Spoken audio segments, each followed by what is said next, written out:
Mesdames et messieurs, bonsoir ou bonjour, ça dépend de l'heure à laquelle vous allez suivre cette émission plateau spécial et qui sera consacrée essentiellement à la bonne gouvernance, la lutte contre la corruption et la justice transitionnelle. Et pour avoir une idée nette sur ces trois concepts, nous recevons sur ce plateau le professeur Luzolo Bombi Lessa, ancien ministre de la Justice et des Gardes des Sceaux. Et pour cette émission, j'aurai à mes côtés Julie et Sefou de Biwan. Bonsoir Julie. Bonsoir. Fabien Lumbala de Télé 50. Bonsoir Fabien. Bonsoir Blaise. Et enfin, Vincent Muzungu de 10e rue. Bonsoir Vincent. Bonsoir Blaise. Professeur Luzolo, bonsoir. Bonsoir. Trois concepts qui seront développés tout au long de cette émission. Je rappelle, bonne gouvernance, lutte contre la corruption et justice transitionnelle. On commence d'abord par la bonne gouvernance. Autant des concepts qui alimentent des conversations parfois à bâton rompu dans les milieux scientifiques et même dans les milieux politiques. Trois concepts pris à bras-le-corps par le président de la République, Félix-Antoine Tshisekedi Tshilombo, depuis son accession à la magistrature. Et vous êtes là, mieux placé pour nous parler de ces concepts. On commence d'abord par la bonne gouvernance. Qu'est-ce? Merci. Il n'existe pas de définition internationale unanime du concept de bonne gouvernance. Mais on peut considérer que la gouvernance, c'est l'ensemble du processus ou des processus des institutions publiques qui permettent à l'État de prendre des décisions pour assurer le développement d'un peuple. Mais mieux, c'est plus facile d'appréhender la gouvernance à travers ses piliers. Les piliers de la gouvernance, il y en a 5.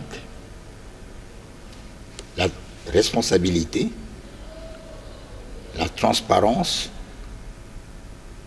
l'obligation de rendre compte de ses actes,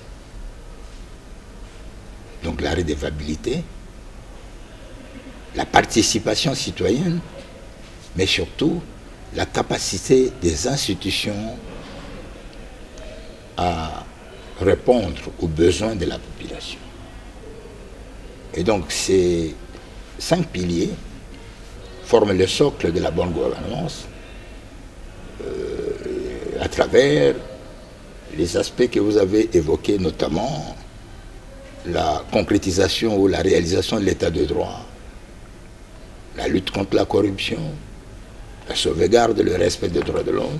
Donc tout ce paquet fait le bloc que nous appelons le bloc bonne gouvernance. Ces 5 piliers, est-ce qu'il y a un qui a une ascendance sur les autres? Naturellement, la plupart de ces piliers ont une ascendance sur les autres. Ce sont des piliers qui se complètent. Mais vous me renvoyez peut-être, en termes d'ascendance, de revenir sur le critère d'évaluation de la bonne gouvernance par rapport au respect des droits de l'homme. Oui. Et donc par rapport à l'état des droits, je dirais le respect de la vie humaine, la garantie d'évitement des atteintes à l'intégrité physique, et deuxièmement, la promotion du bien-être matériel, satisfaire les besoins, la santé, le logement, par une politique de lutte contre la corruption. Donc je dirais, s'il y a une prédominance de certains aspects sur les autres, je dirais, la bonne gouvernance renvoie essentiellement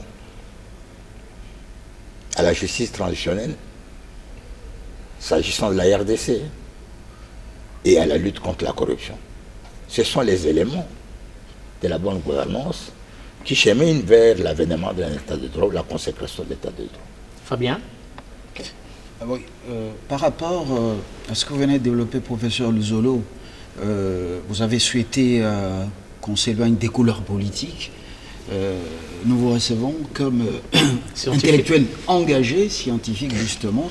Est-ce qu'honnêtement, au Congo démocratique, nous sommes sur la voie de la bonne gouvernance. De la bonne gouvernance, ou c'est encore une gageure? Merci. Je répondrai de manière équilibrée en disant que la bonne gouvernance est un processus.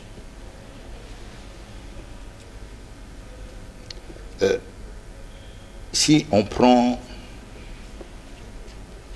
sur base de certains critères que je viens d'évoquer ici, 180 États actuellement, et on les liste, on essaie de les évaluer par rapport à la bonne gouvernance, on pourra peut-être situer notre pays. Mais je pense que la bonne gouvernance est un processus.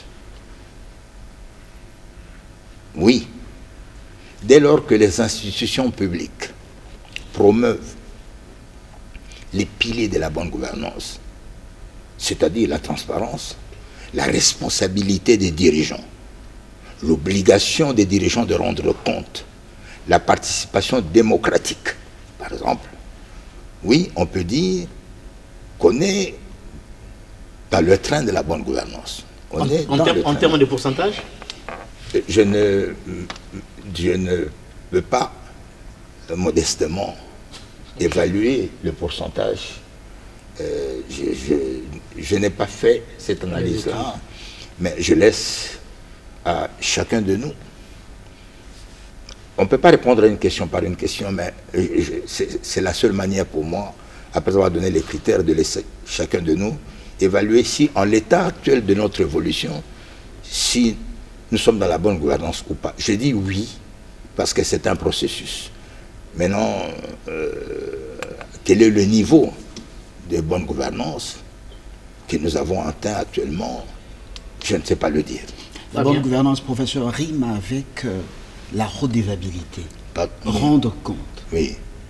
Est-ce que nous sommes sur le chemin, le bon chemin? Je parle de la gouvernance congolaise. Est-ce que nous sommes sur le chemin, le bon chemin? Est-ce que nous rendons compte au peuple congolais de la manière dont nous gérons la chose publique? Merci beaucoup. La redevabilité est même le fondement du principe démocratique. Quand on organise les séquences de mandats pour les postes, politiques notamment, la redevabilité, c'est quoi? C'est au cours, à la fin d'un mandat, que chaque responsable rende compte de ce qu'il a fait pour solliciter un nouveau mandat. Nous y sommes pratiquement. Mais la redevabilité aussi, c'est surtout le fait que chaque dirigeant, que l'État mette en place les mécanismes permettant à tous les dirigeants de la transparence de pouvoir rendre compte de leurs actes. La responsabilité, la redevabilité, par exemple, c'est un aspect, il peut être judiciaire. Elle peut être judiciaire, ça signifie l'obligation pour chaque citoyen de répondre,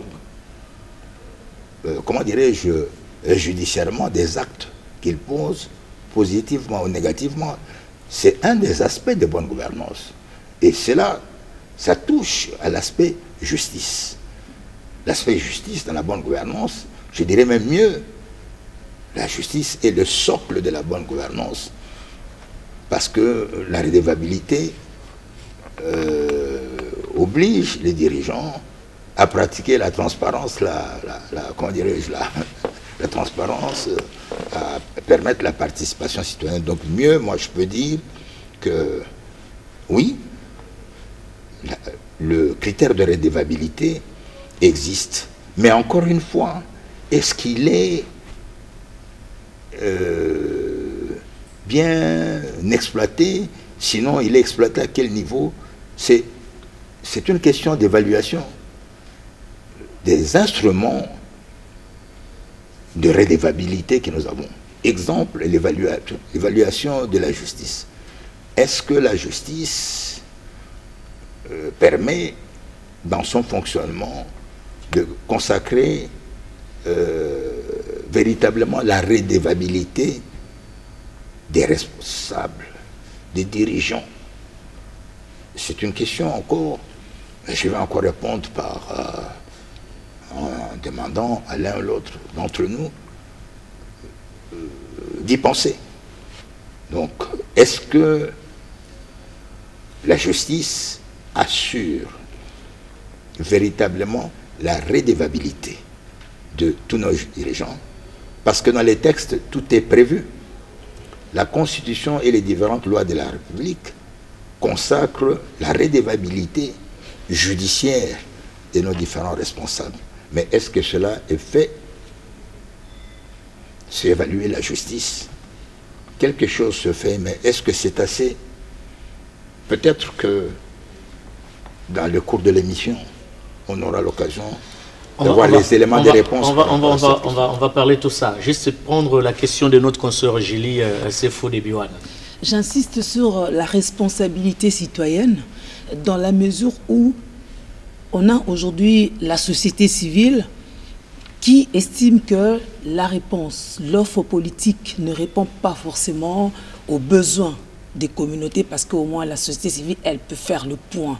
Alors parce que tout le temps, vous nous voyez au texte pour faire l'évaluation. Mais honnêtement, de votre lecture d'intellectuels engagés, n'est-ce pas? Est-ce que vous sentez qu'il y a cette ouverture aujourd'hui ou jusqu'où on peut aller pour qu'on nous soit redevable? Enfin, pas nous, la population, la communauté. Bon, je peux dire que, d'une manière générale, le fonctionnement des institutions, pris globalement, n'a pas encore réussi à assurer le bien-être de la population. J'ai dit pris globalement. Mais c'est aussi cela, le point d'engagement des acteurs politiques, pour tout faire pour assurer le bien-être de la population. Mais vu du côté de la société civile, bon, je pense qu'il y a encore du travail à faire par rapport aux critères de bonne gouvernance, la responsabilité, mais surtout la capacité de toutes les institutions à répondre aux besoins de la population. Bon, quand on voit l'indice de pauvreté, est-ce qu'on peut considérer que d'une manière générale, les 80 ou les 100 millions de Congolais aujourd'hui connaissent le bien-être?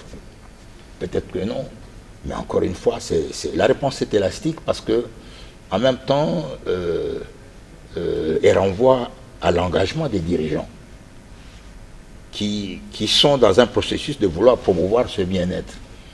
Mais on part d'où? On part de la difficulté?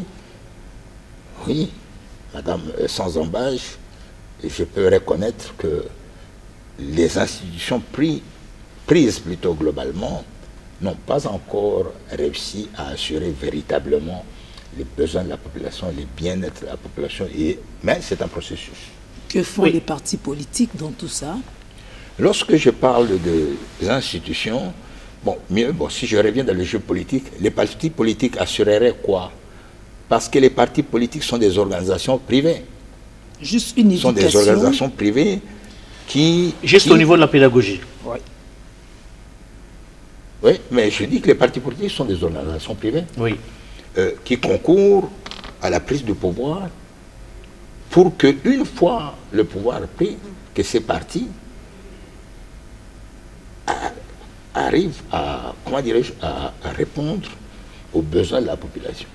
Maintenant, comment les évaluer, eux, les partis politiques, dans le jeu politique, par rapport à la responsabilité et par rapport au jugement final, au résultat de la bonne gouvernance? Ce que j'ai dit de la gouvernance, en général, à mon avis, concerne les partis politiques. Parce qu'elles sont sources de pouvoir. Alors je dis, si le constat final est que l'ensemble des institutions est dans le chemin de chercher à promouvoir le bien, les besoins de la population, mais n'y a pas encore atteint véritablement, c'est que les partis politiques. Très bien. Professeur, avant de clore ce chapitre sur la bonne gouvernance, juste une question de notre confrère Vincent Muzungu de La 10e division. Professeur Lozolo Bangui, ancien ministre de la Justice et garde des Sceaux, que faire pour éradiquer complètement la corruption en RDC afin de laisser couler la bonne gouvernance devant se baser sur le pilier vanté ici? Je n'ai pas bien compris la question, excusez-moi. Quels sont... Bon, je disais, que faire pour éradiquer la corruption en RDC pour que la bonne gouvernance soit une monnaie courante? Merci beaucoup.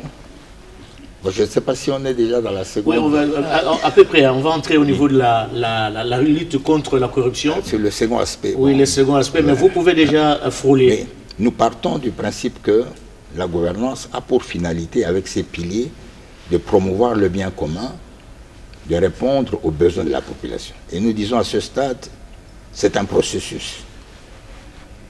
Et les éléments de bonne gouvernance, pour être un peu plus pratique, pas que théorique, moi je dis, on peut s'arrêter à 2 grands bras par rapport au contexte politique congolais.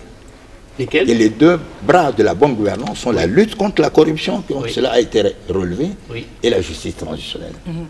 Alors, la lutte contre la corruption, est-ce qu'aujourd'hui, elle a réussi à promouvoir le bien commun? Qu'est-ce que c'est déjà la lutte contre la corruption? C'est la stratégie de politique criminelle mise en place par le gouvernement, le président de la République, le gouvernement, les institutions du pays, pour éradiquer ce phénomène de la lutte contre la corruption. Dans le contexte congolais, sans trop m'attarder sur la littérature, je parle des constats. Nous sommes à peu près 80-100 millions de Congolais. Nous avons un budget de 14-15 milliards. Honnêtement. C'est la première fois qu'on atteint ces chiffres. Mais c'est une bonne chose. Mais déjà que c'était 5-6 milliards, je le disais déjà à l'époque, quel bien-être peut-on promouvoir à une population de 100 millions d'habitants avec un budget de 5 milliards?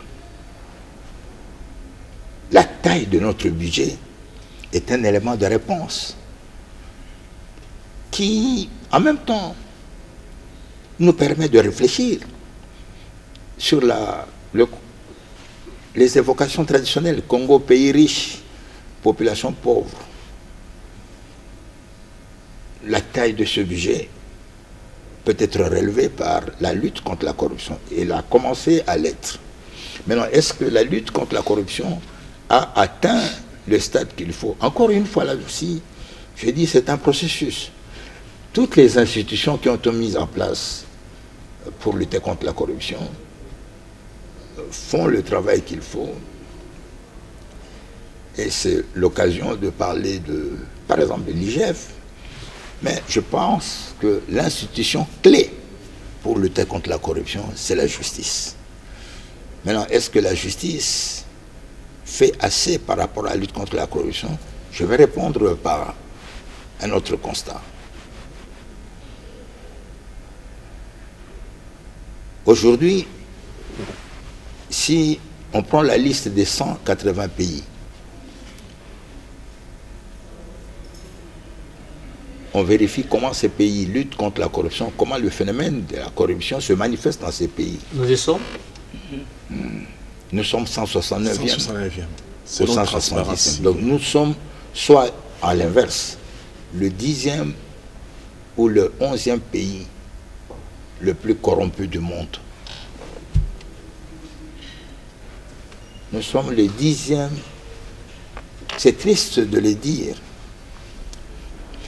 nous sommes le 10e ou le 11e pays le plus corrompu du monde. Vous imaginez un peu, on liste tous les pays du monde et nous sommes le 10e pays le plus corrompu du monde. Ça signifie que bonne gouvernance, la satisfaction des besoins de la population. Comment peut-on satisfaire les besoins de la population efficacement lorsque on est dans un contexte où on est le 10e pays le plus corrompu du monde? Ça signifie que la lutte contre la corruption existe, mais elle a une montagne d'ambition. Elle a un grand chemin à faire.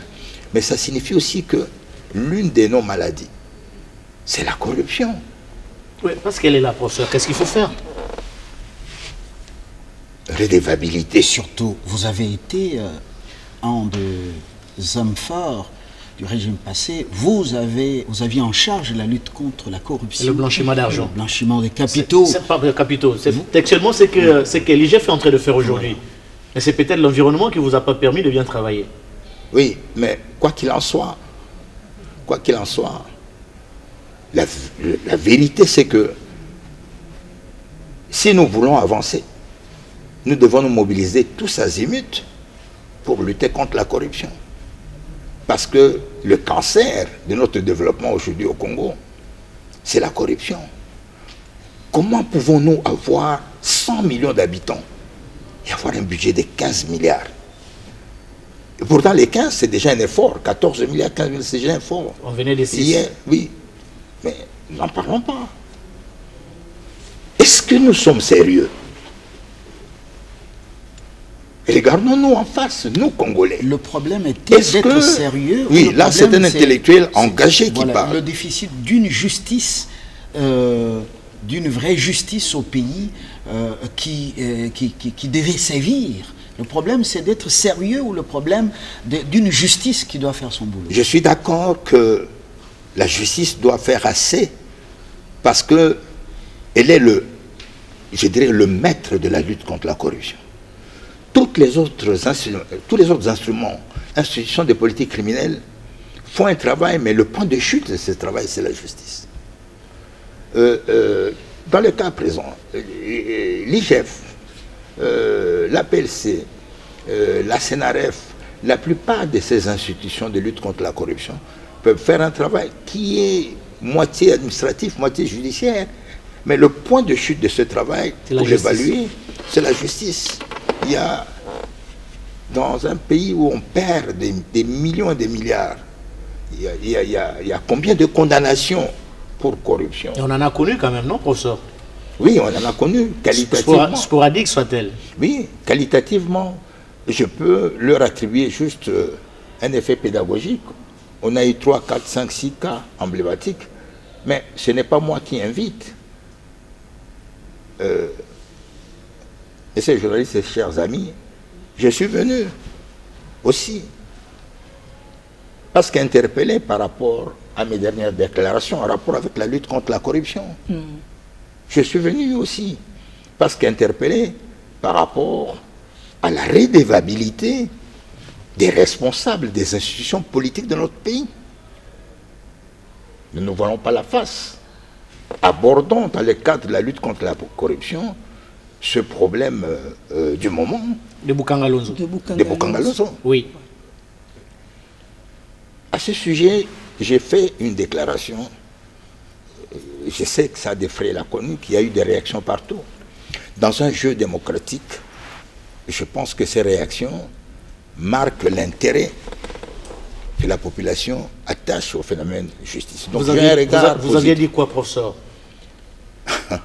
Je dis que le juge pénal du Premier ministre et la Cour constitutionnelle, et cette Cour et le juge pénal du Premier ministre, je dis ancien comme en fonction. Ouais.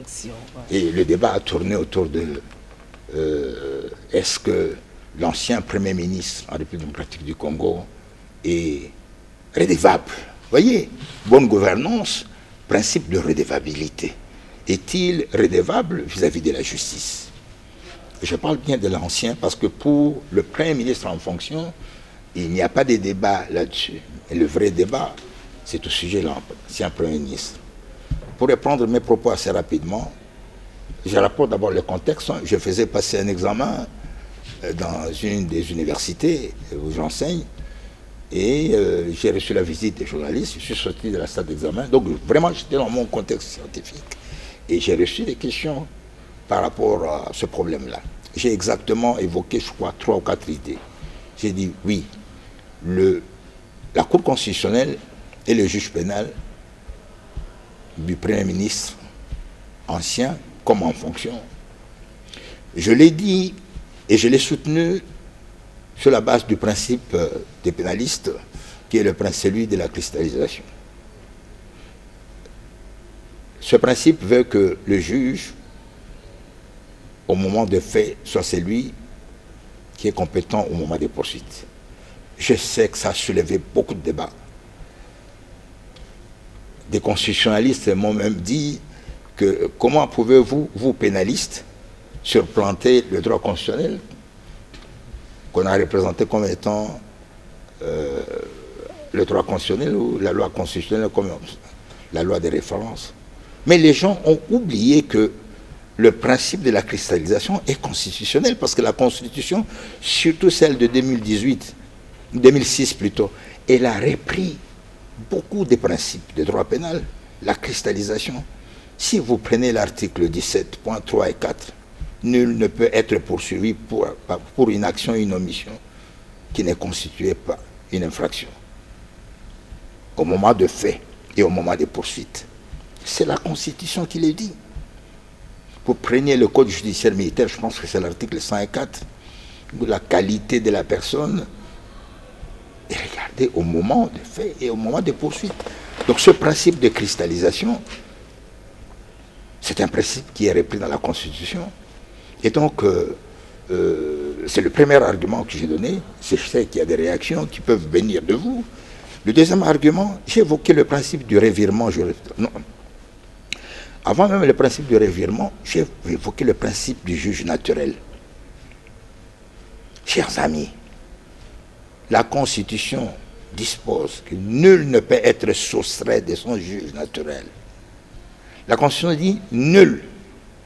La Constitution ne dit pas X, Y peut ne pas avoir un juge naturel. Ça conforte même le principe de l'égalité de tous devant la loi. Il dit que chacun de nous doit avoir un juge naturel. Et il faut que le juge soit compétent. Et c'est à ce titre que du président de la République jusqu'au dernier citoyen, tout le monde est rattaché à un juge. Sur la base de ce principe... Prenons le cas, vous allez parler bien sûr de ce principe de cristallisation, on va y revenir. Prenons le cas de la Cour constitutionnelle. Elle est juge naturel de qui? Du président de la République et du Premier ministre. En fonction ou ancien? Bon, c'est vrai que pour l'ancien président de la République, la loi ne l'a plus rendu responsable. La loi de 2018, elle a unanimisé pratiquement de toutes les poursuites. Mais pour moi, le président de la République reste redevable devant la Cour constitutionnelle. Il en est de même du Premier ministre, ou de l'ancien ou nouveau? Pour le Premier ministre, le débat est, la Constitution reprend le terme « le Premier ministre en fonction ». Laissez-moi vous dire... Mais l'ancien vient faire quoi alors? Je parle du principe de la cristallisation et je vous montre. Allez-y. Le principe, c'est que lorsque un des dirigeants, repris par la loi de 2018, qui fait la liste des chefs de corps, je pense qu'il y en a 18 chefs de corps, le président de la République, le président du Sénat, le président de l'Assemblée nationale, le Premier ministre, ainsi de suite. Lorsqu'il quitte les fonctions, ils deviennent des citoyens ordinaires. Lorsqu'ils quittent les fonctions, tous les actes qu'ils posent peuvent être poursuivis par un juge ordinaire que la loi leur assigne. Pour être plus explicite, aujourd'hui, si un ancien Premier ministre, il y en a 3 ou 4, prend un revolver, il abat quelqu'un, le meurtre est poursuivable devant le tribunal de grande instance, il ira devant le tribunal de grande instance. L'ancien président de l'Assemblée nationale, je vais citer, bon, je ne cite pas, l'ancien président de l'Assemblée nationale, qui est juriste, aujourd'hui, s'il commet une infraction de meurtre, et répondra devant le tribunal de grande instance. Ça signifie que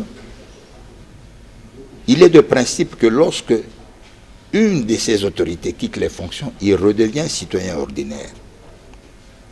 Et son juge naturel, en ce moment-là, devient le juge naturel que la loi consacre par rapport à la compétence matérielle. Je risque d'être trop technique. Mais soyez pragmatique, professeur. Voilà. Soyez pragmatique. Je vais dire ceci. Oui. Nous sommes en train d'expliquer de manière pratique la cristallisation.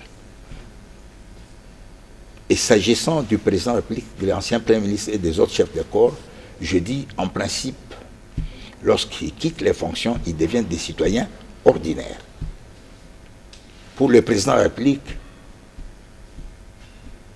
la loi a réglé sa situation parce que la loi indique que l'ancien président de la République devient sénateur à vie. Rien n'est dit au sujet du Premier ministre. Rien n'est dit au sujet du président de l'Assemblée nationale. Rien n'est dit au président du Sénat. Rien n'est dit de tous les autres chefs de corps. Pour nous, les pénalistes, ils deviennent des citoyens ordinaires. Mais lorsque on veut les poursuivre pour les infractions commises dans l'exercice ou à l'occasion de l'exercice de fonctions, on les renvoie au juge de fonctions, de rattachement de fonctions, en l'occurrence pour l'ancien Premier ministre, au juge constitutionnel, c'est-à-dire à la Cour constitutionnelle. S'il vous plaît, madame, je vais terminer. Ce que je dis du Premier ministre est valable pour l'ancien président de l'Assemblée nationale, pour l'ancien président du Sénat. Aujourd'hui, si on veut le poursuivre pour les infractions qu'il avait commises lorsqu'il était président de l'Assemblée nationale, on ira à la Cour de cassation. Et cette pratique est tellement vraie qu'aujourd'hui, souvenez-vous, plus proche de nous, je crois que c'était M. Eteni Longondo, il a été poursuivi après qu'il ait été ministre. En prison à Makala aujourd'hui, nous avons M. Oli Ilunga, ancien ministre de la Santé. Il a été poursuivi. Est-ce que la procédure du ministre en fonction, c'est-à-dire demande d'autorisation de poursuite, demande de mise en accusation, cette procédure a été utilisée? Monsieur, s'il vous plaît, je termine par le dernier exemple. Je vous en prie. Le cas Willy Bakonga. Monsieur Willy Bakonga a été dernièrement poursuivi. Ça signifie que le principe de cristallisation est un principe qui a toujours été utilisé dans notre droit. Et lorsque vous prenez ce principe de cristallisation, vous le couplez avec le principe du juge naturel, s'agissant de l'ancien Premier ministre, vous le ramenez à la Cour constitutionnelle. Professeur, oui. Prenons le cas échéant de l'ancien Premier ministre. Il faut le citer, hein, le cas de l'ancien Premier ministre Matata Ponyo. Son juge naturel, en fonction, ce que dit la Constitution, c'est la Cour constitutionnelle. Mais la même Cour constitutionnelle a créé ce qu'on appelle une jurisprudence en se déclarant incompétente de juger un ancien Premier ministre. Vous voyez que maintenant, ça pose un problème. Est-ce que sur la question, il y a d'autres interventions? Allez-y. Alors, après cette décision, ce jugement de la Cour constitutionnelle sous Kalouba, eh ben, c'est maintenant le peuple qui assiste. Dans un Congo, état de droit, ou dans le processus de l'état de droit, à une sorte de polémique. Oui. Là, alimentée par des écoles, des droitistes, je vous appelle comme ça, des droitistes, ou des diplômés des facultés de droit, qui, les uns, pour les uns, justifient le fait que Matata ne soit pas poursuivi, pour les autres, il faut qu'il soit poursuivi. Finalement, quel embrouillamini Merci beaucoup. Quelle confusion dans laquelle vous plongez le peuple congolais. Merci. Une intervention. Je voudrais demander, vous poser cette question. Vous êtes parmi le collège des constitutionnalistes ayant participé à l'élaboration de l'actuelle loi fondamentale.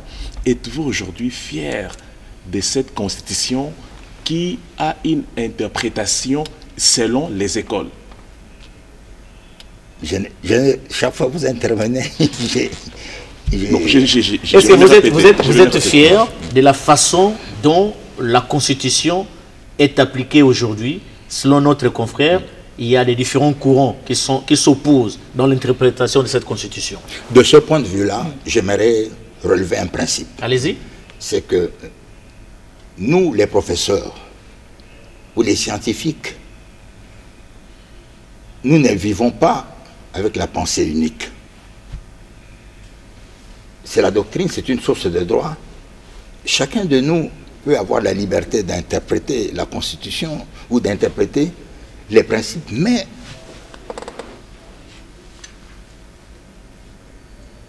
il faut comprendre que nous, doctrinaires, dans nos divergences respectables et respectées, personnellement, on a tendance à regretter que nous soyons, dit-on, dans la confusion. Non, ce n'est pas une confusion. C'est comme ça le monde scientifique. Mais les conséquences sont réelles. On ne peut pas se mettre, s'il vous plaît. C'est comme ça. On est d'accord sur un certain nombre de points et on peut ne pas l'être sur d'autres. Mais chacun prêche pour sa chapelle. S'il vous plaît, chacun prêche pour sa chapelle. Je ne rentre pas dans la théorie. La vôtre est la théorie.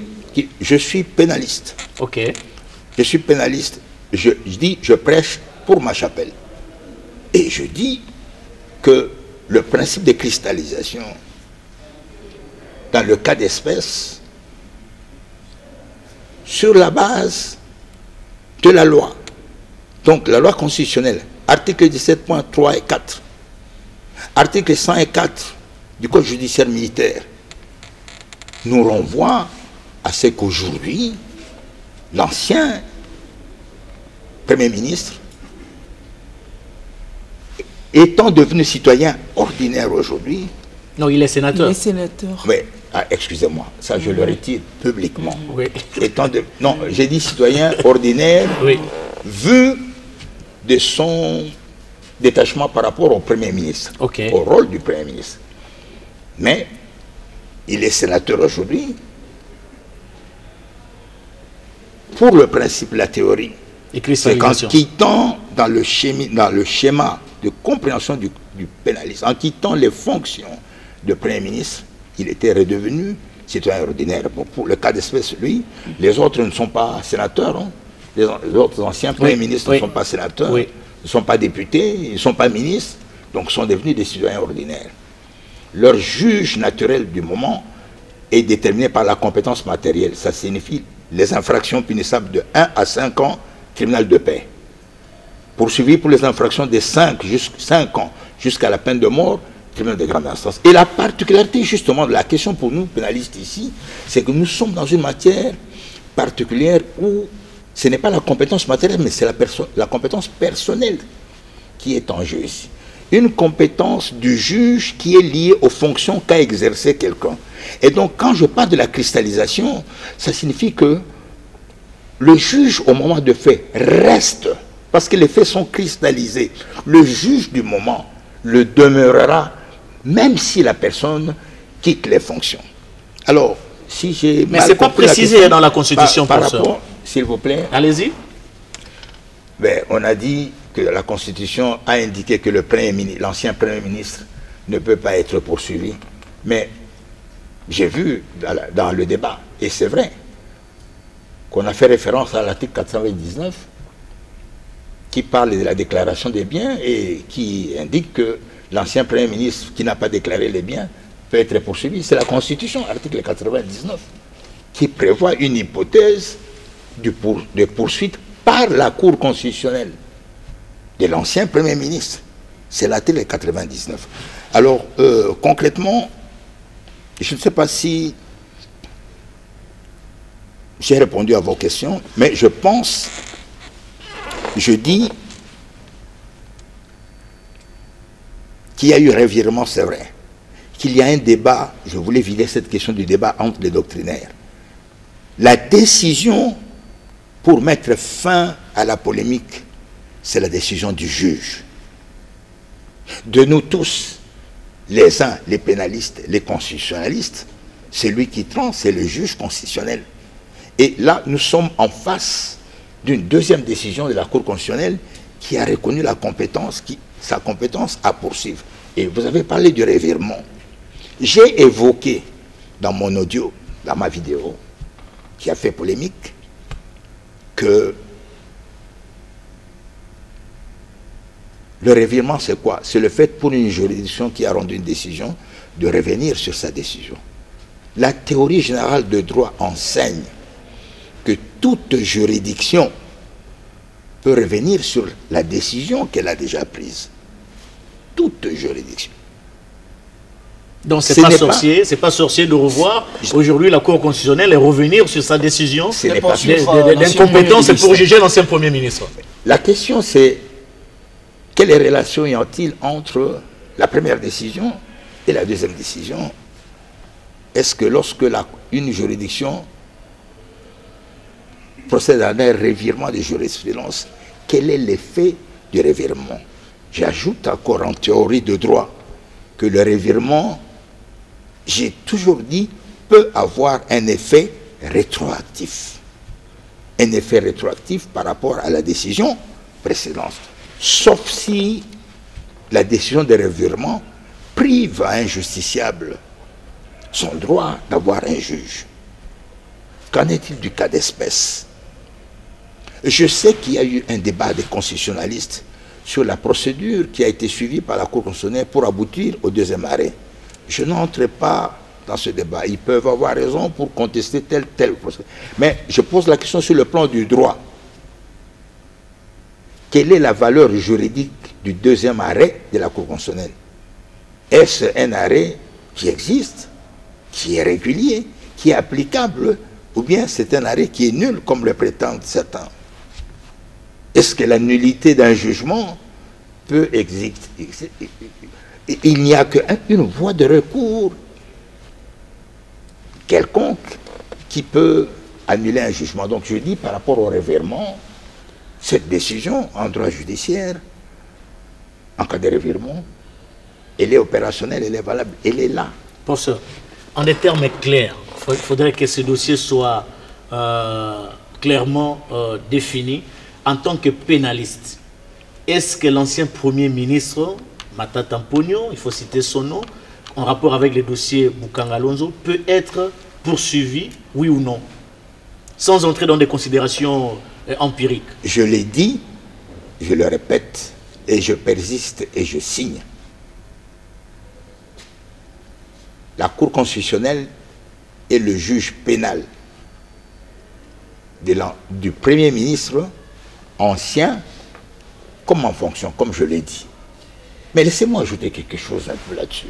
Au-delà de tout rapidement, parce qu'on va aborder le dernier point, la justice transitionnelle.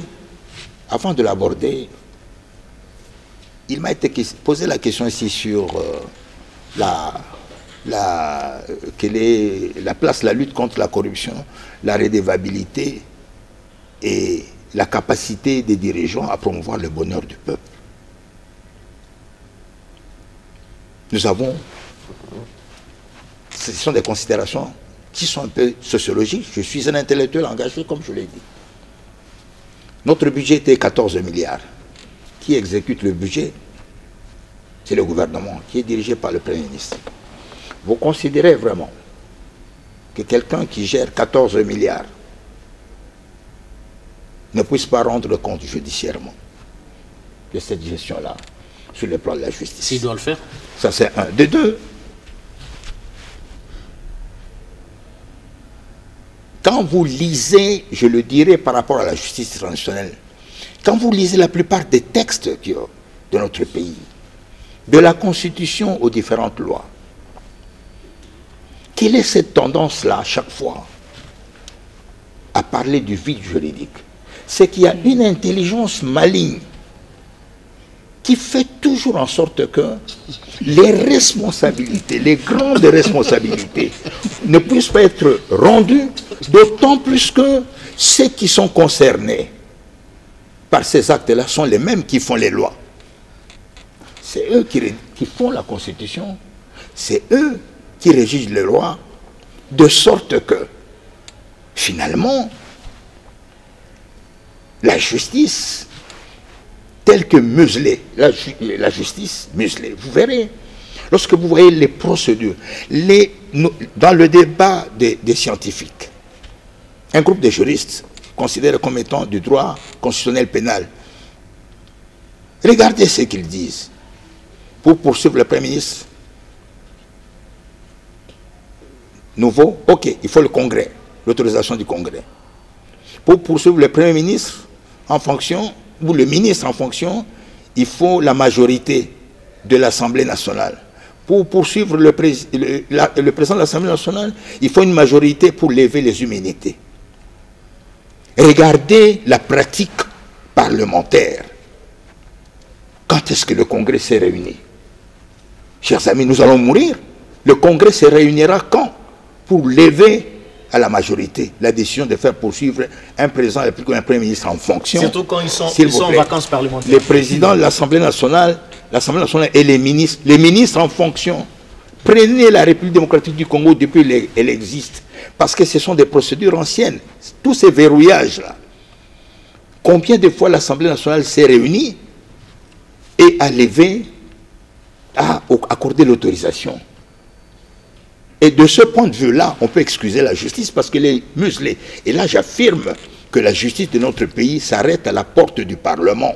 Donc c'est fait intentionnellement. C'est fait, je dis, intentionnellement parce que les lois ont été rédigées de manière telle que, finalement, nous sommes dans un système où il y a une justice à deux vitesses. Une justice pour les forts et une justice pour les faibles. C'est-à-dire les forts, pour les poursuivre, il faut que leurs pairs se réunissent pour décider. Mais pour la population, pour le reste, ce n'est pas le cas. Pourtant, nous sommes pauvres parce que le pays souffre de la corruption. Mais qui sont dans les détournements des deniers publics? Est-ce que ce sont les pousse-pousseurs qui détournent l'argent de l'État? Non. Regardez comment nous sommes durs par rapport à la loi vis-à-vis des jeunes colonels. Allez à Makala. Makala, comme les autres prisons, sont remplies par les voleurs de poules, les voleurs de téléphones portables. Pourtant... Mais il y a des voleurs de deniers publics qui... D'accord. Mais quand on voit la gravité des actes causés par ceux qui sont à Makala, par rapport à ceux qui détournent, vous connaissez un pays au monde où il y a un soupçon de détournement de 100 millions, 200 millions de dollars. Et dans ce type de poursuite, c'est là aussi, parce que l'intelligence aussi a une finalité, a une éthique, nous avons aussi le bon sens. Nous avons le bon sens. Est-ce que nous sommes fondés de justifier que des personnes sur qui reposent? Professeur Luzolo, oui. Je vous retrouve dans votre pot de ce libre penseur à New York, alors que vous vous occupiez de la lutte contre la corruption et le blanchiment des capitaux à New York. Il y a vous vous souvenez? Il y a peu. Oui, professeur Luzolo, je vous sens un homme révolté pour la cause des Congolais et prêt à mourir pour le droit et pour la patrie, ou pour le vrai droit. Oui. Mais pourquoi les choses ne changent pas toutes les années? On sent que le législateur lui-même est complice dans cette confusion et dans cette déconfiture de notre société. Exactement. C'est entretenu à dessein. Oui. Le législateur lui-même. Oui. Alors les gros poissons ou les riches, les forts se protègent entre eux-mêmes. Les colons en cravate. C'est votre expression. Et pire encore, vous les scientifiques, des collines autrefois inspirées, vous nous amenez des théories, pour des auditoriums des universités, pour venir nous plonger, nous le peuple et cette classe moyenne, dans la confusion afin de protéger aussi les riches et les forts. Et ceux qui détournent les forts. Voilà. Finalement, où allons-nous? Est-ce que c'est une fatalité? Est-ce que les choses ne peuvent pas changer? Ce n'est pas... Justement, c'est pourquoi je dis, au bénéfice de votre question, au-delà de toutes les divergences, qu'est-ce qu'il faut retenir? Effectivement, c'est le rôle de l'intellectuel. Je vais reprendre un peu ce que je ne l'ai pas rencontré. J'ai vu quelqu'un qui est très actif dans la lutte contre la corruption, je le récite là, je l'entends dire ceci, que les intellectuels, il a lu le contrat chinois, et il a dit, il s'est exprimé en disant, les intellectuels congolais sont devenus des obstacles au développement de notre pays. Effectivement. Il a raison. Il a raison. Parce que le soubassement de l'intelligence, est aussi le bon sens. C'est vrai, lorsque vous vous interrogez, comment les intellectuels font pour justifier, prêcher la confusion qu'il y a dans la Constitution, qui n'a qu'un objectif, faire échapper aux poursuites les gros poissons, comme vous les appelez. Mais malheureusement, je n'ai pas l'intention de dire que c'est une intelligence de l'axe et du mal, parce que le bien reste le bien, le mal reste le mal. La justice repose sur le bien. Est-ce que c'est une fatalité? Nous sommes Congolais. C'est nous qui élisons nos dirigeants. Lorsque nous les élisons, c'est pour qu'ils aillent se commuer, se muer en Parlement, Assemblée nationale ou Sénat, pour faire les lois. Mais il est important cette fois-ci que nous observons ce que les juristes, c'est encore la théorie du droit pénal, le droit constitutionnel pénal, les droits des dirigeants, lesquels pour les poursuivre, il faut que les assemblées se réunissent et votent à la majorité. Quelle est la position que nous, peuple congolais, nous devons adopter face à cela? Heureusement, nous sommes en face d'un processus électoral. Ce sont les mêmes qui viendront nous demander les voix. Et quand ils vont se muer à l'Assemblée, ce sont les mêmes qui vont former, qui vont élaborer ces lois-là. Qu'est-ce que nous devons faire? Il faut déverrouiller. Et comment? Il faut déverrouiller la Constitution. Comment? Le cas d'espèce. Il faut saluer la jurisprudence qui a pris la décision, comment dirais-je, d'organiser les poursuites pour un ancien Premier ministre. C'est une pratique de déverrouillage de la Constitution et de déverrouillage, comment dirais-je, d'une porte qui a été longtemps fermée pour lutter contre l'impunité. Dès lors qu'un Premier ministre peut judiciairement rendre compte, mais il rendra compte à qui? Regardez comment est écrit la Constitution, l'article 149.3. La justice est rendue sur l'ensemble du territoire national au nom du peuple congolais. Le dépositaire de la justice, c'est le peuple. Le combat, c'est réussissons à déverrouiller ces différentes procédures. Les juges congolais l'ont fait. Il faut revoir la Constitution. Oui, mais il ne faut pas il faut la modifier. Il faut absolument, dans les prochaines assemblées, oui, déverrouiller la Constitution, déverrouiller pour que les poursuites soient plus souples, pour que ce que les amis appellent le droit constitutionnel pénal, justifiant les assemblées préalables pour poursuivre les personnalités, alors qu'on n'est que dans la compétence personnelle.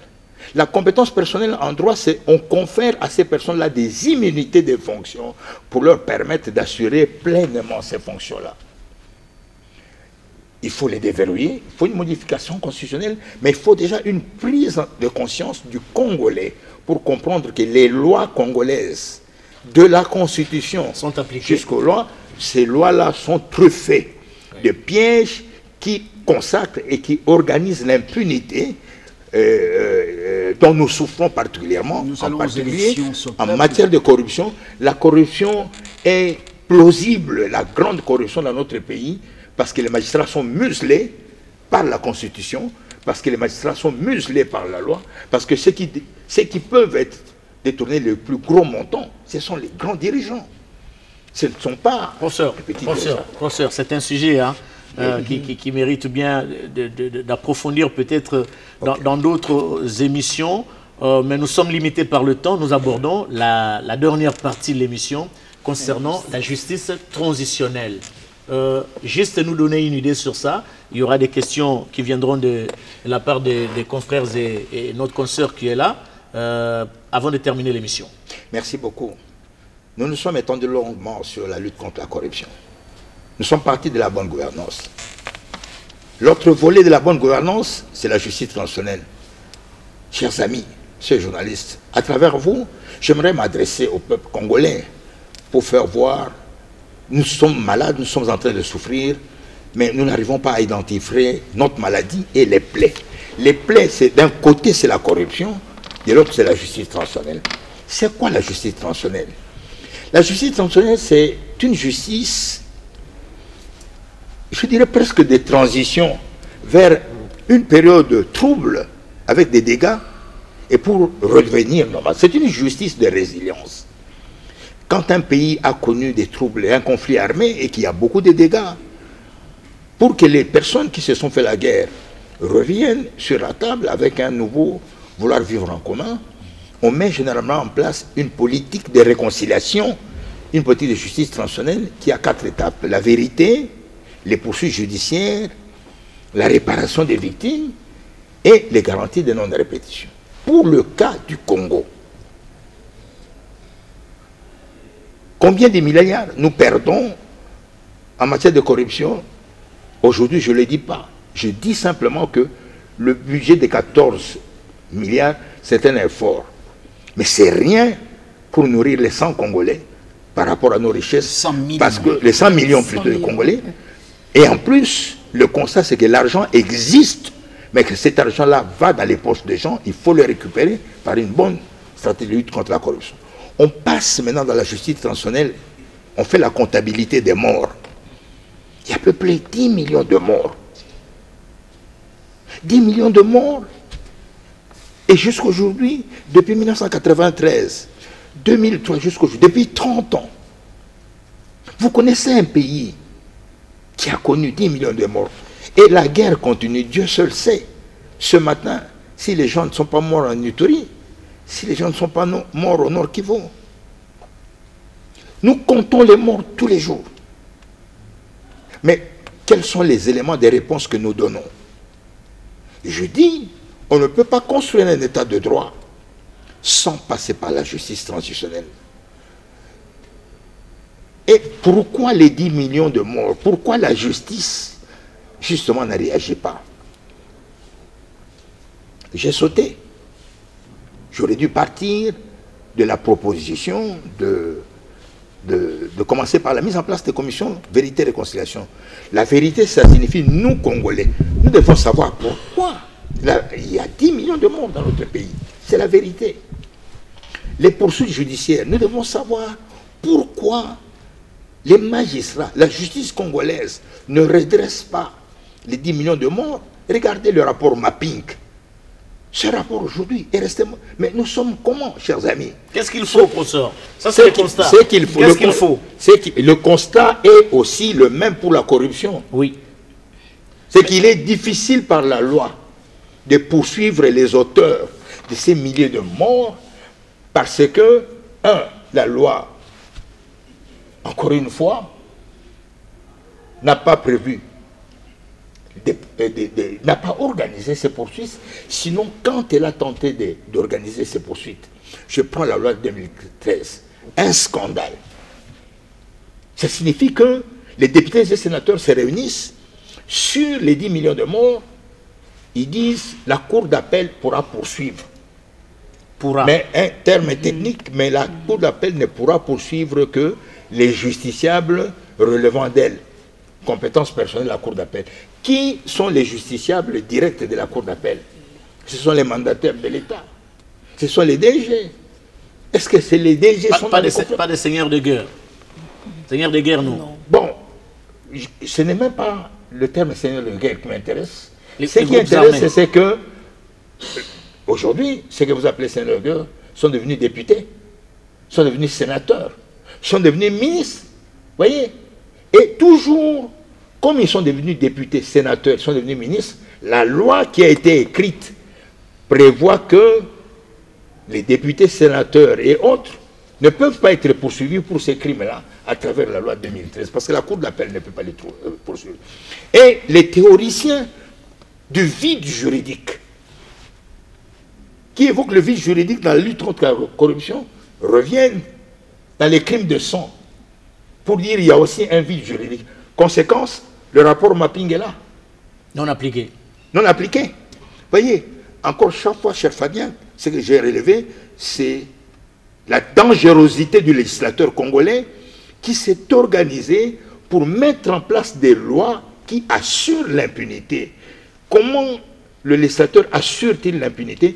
Il s'organise pour créer des obstacles juridiques constitutionnels pour empêcher le juge congolais à poursuivre, pour les crimes de prévarication, à poursuivre les cas de corruption.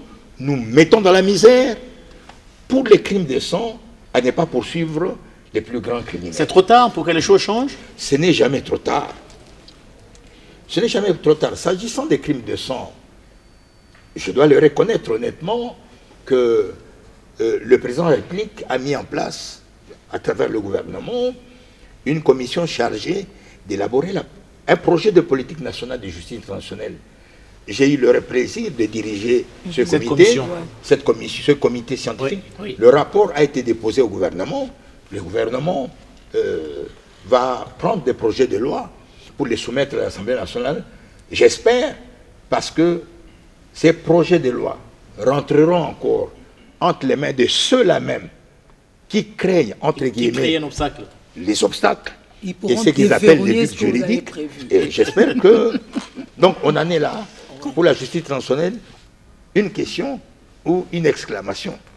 Quand je vois la réaction des Congolais par rapport à la proposition ou à l'évocation, par rapport à l'idée de considérer que l'ancien Premier ministre peut répondre devant la justice, quand je vois la réaction, la ferveur de la réaction, je suis paradoxalement étonné du silence des Congolais sur la non-poursuite des milliers de morts. 10 millions de morts. Aucune émotion populaire. 10 millions de morts. Nous les avons aujourd'hui, au moment où je parle. La liste, c'est, comment dirais-je... S'allonge. Ce matin, au moment où nous sommes en train de parler, les Congolais sont en train d'être tués. Oui. Regardez la réaction par rapport à l'idée de faire poursuivre au nom de la redevabilité, dans l'intérêt des Congolais, un ancien Premier ministre ou une personne fût-elle un ancien Premier ministre, paradoxalement par rapport au silence de la plupart des intellectuels et de presque tous les Congolais par rapport à 10 millions de morts. C'est pourquoi je pense qu'il n'y aura pas d'état de droit. Je réponds à la question de départ. Par rapport à l'état de droit, il n'y aura pas d'état véritable. On ne construira pas d'état de droit sur le cendre des 10 millions de morts. Il faut absolument que notre justice soit à mesure d'apporter les éléments, des réponses à ces facteurs-là. De l'autre côté, pour la misère des Congolais, regardez le niveau de misère de notre peuple. Et qu'on demande aux dirigeants, qui eux gèrent les milliards, de rendre simplement compte. Ça soulève tous ces débats. Moi, je pense que le législateur congolais, ça va être un terme dur, mais je l'assume. Le législateur congolais, quand même, est assez penché vers l'axe du mal. Et toute intelligence... Vos collègues professeurs de la colline autrefois inspirés, qui défendent l'autre cause et qui se fondent sur la première décision de la Cour constitutionnelle, donc apparemment ils ont raison de ne pas d'empêcher ou de dire que Matata ne peut pas être poursuivi quand même. Je suis désolé. Parce qu'il y a un vide juridique entretenu à dessein pour besoin des causes, afin de maintenir les Congolais dans la pauvreté, l'ignorance et la manipulation.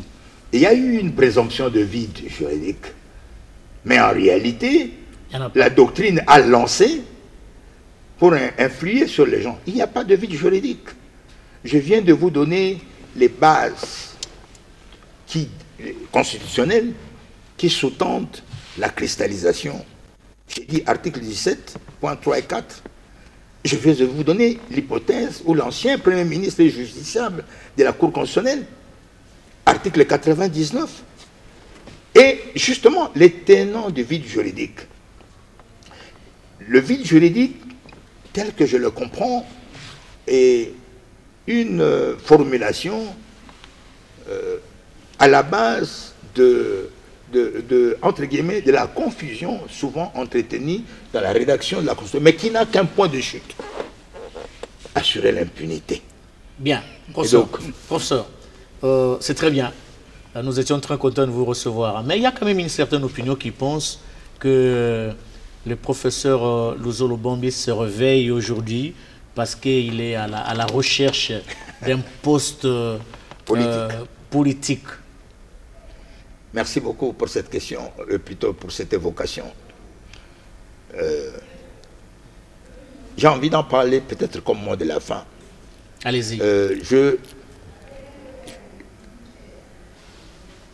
Je suis de l'école de la pensée libre. On ne peut pas avoir des intellectuels avec une pensée unique. Je respecte le point de vue de tous mes collègues. Je pars de la considération en tant que scientifique que personne n'a le monopole de la connaissance. Personne. J'ai enseigné pendant des années, mais j'apprends toujours. Personne n'a le monopole de la connaissance. Mais mon métier de professeur ne peut pas être assimilé au chômage. Si on pense que le professeur ne vaut rien et qu'on dit qu'il est au chômage parce qu'il n'a pas de travail, c'est un peu triste de regarder le professeur de cette manière-là. Même si mon salaire était de $500, j'assume ça avec dignité. Et je pense à tous mes collègues professeurs qu'on ne devrait pas nous regarder ainsi, que lorsque librement nous émettons un point de vue, qu'on nous traite comme on nous a traités. Je ne répondrai pas. Parce que je me permets quand même de me souvenir de mes origines. Je suis né d'une province. Dans cette province-là, il y a une certaine sagesse. C'est le Congo central. Qui me permet d'apporter une réponse à toutes ces injures. Et dans ma province, il y a une sagesse qui dit que lorsque vous courez derrière un fou, lorsque vous courez derrière un fou, il vous est conseillé de porter les habits. Parce que quoi? Parce que si vous courez derrière un fou, vous ne portez pas les habits. On va vous considérer ceux qui vous regardent là, ils diront quoi? C'est un autre fou. C'est un autre fou. Ils ont affaire à deux fous. Ce sont des fous. Par conséquent, je pense que dans les cas d'espèce, il vaut mieux porter des habits. Mais en même temps, ma conclusion par rapport à l'état de droit, c'est que j'ai toujours tweeté ainsi, que l'état de droit n'a que deux bras. Le premier? Le premier, c'est la justice transitionnelle parce qu'il faut protéger les droits de l'homme. Le deuxième? Et dans les droits de l'homme, les 10 millions de morts, il faut une réponse. Le deuxième, c'est qu'il faut protéger les biens et la richesse du peuple. C'est la lutte contre la corruption. Donc la pauvreté des Congolais est due par la corruption et les détournements des dirigeants. Et donc il faut ouvrir les poursuites pour que l'argent des Congolais rentre dans la caisse des Congolais, pour que cette misère que nous sommes en train de connaître puisse cesser par les actes de nos dirigeants. Et donc, moi je salue les efforts qui sont fournis actuellement par rapport à la justice transitionnelle, aux institutions, au président de la République, pour l'implémentation de la justice transitionnelle. Mais je considère que ces efforts vont être stigmatisés. Mais surtout, j'espère que toutes ces lois, à partir de la Constitution, les lois de la République seront déverrouillées pour que l'axe intellectuel et législatif du mal cesse et pour que la redevabilité puisse permettre aux Congolais de connaître leur bonheur. Vous voyez, le vrai combat qui vaut la peine finalement pour nous, c'est le combat pour le droit. C'est le combat pour la justice. Parce que finalement, à travers tant de désirs formulés par les Congolais ou non formulés, c'est le règne de la justice. Merci. C'est le règne de l'état de droit qu'appellent les aspirations profondes du peuple congolais. Merci, professeur. Merci. Je rappelle aux téléspectateurs que vous aviez publié un ouvrage, un gros avec combien de pages? Je vais le faire hein, en même temps que les téléspectateurs. 1000...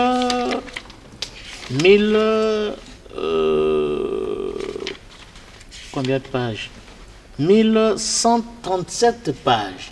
Et l'ouvrage, c'est traiter des droits judiciaires, la justice congolaise et ses institutions, ouvrage publié par les professeurs Luzolo Bombilesa, professeur des universités et ancien ministre de la Justice et Garde des Sceaux, hein, qui nous a fait aujourd'hui le plaisir de participer à cette émission, plateau spécial que nous avions eu l'occasion de présenter hein, avec notre estimé consoeur Gili Sefou de Biwan. Je peux vous les Merci beaucoup.